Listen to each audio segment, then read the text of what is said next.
আমরা মাঠে নিয়ে আসার জন্য যে প্ল্যানটা করেছে আকরাম খান এবং তার টিম এখানে, এবং আমার কাছে যেটা মনে হয় যে ডিসেন্ট্রালাইজেশনটা শুধুমাত্র ক্রিকেটের প্রতিযোগিতামূলক না, প্রত্যেকটা জেলা যেন তার নিজস্ব জেলার জেলার যে ক্রিকেট সত্তা আছে সেটা যেন তারা প্রস্ফুটিত করতে পারে।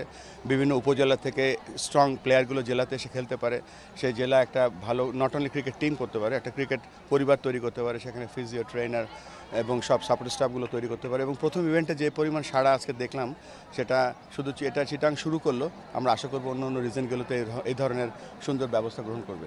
বলুন ভাই, নতুন ক্রিকেটার তুলে আনার ক্ষেত্রে এই ধরনের আঞ্চলিক ক্রিকেট কতটুকু গুরুত্বপূর্ণ ভূমিকা পালন করে? এটা তো মেইনলি ধরেন এখানে লাস্ট স্টেজ যেটা মানে খেলা, প্রথমে তখন প্র্যাকটিস করবে, প্রতিভা হবে, তারপর তারা একটা গেম সিমুলেশন করবে, তারপর ম্যাচ খেলবে। এই যে ম্যাচ খেলার মাধ্যমে যে নতুন প্রতিভাগুলো উঠে আসবে, এটা হচ্ছে আমার কাছে মনে হয় this is the easiest way. But এখানে শুধুমাত্র খেললেই হবে না, আমাদের কিছু কাজ আছে এখানে ট্যালেন্ট আইডিগুলো দেখা, ট্যালেন্টগুলো রিটেন করা।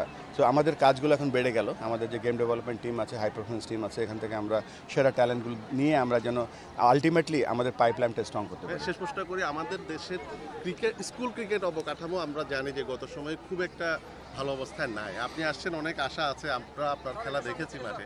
তো আমাদের প্রত্যাশার জায়গা বা আমরা না, মানে ওভারঅল দেশবাসীর প্রত্যাশার জায়গাটা অন্যরকম স্কুলের ক্ষেত্রে বা প্রতিভা অন্বেষণ। দেখেন, আগামী দিনের তামিম, সাকিব, মুশফিক, রিয়াদ এরা সব স্কুলে আছে, এবং এটা আমাদের কাজ, এবার আমার দায়িত্ব যে কীভাবে ট্যালেন্টগুলোকে আমরা নিয়ে আসতে পারবো।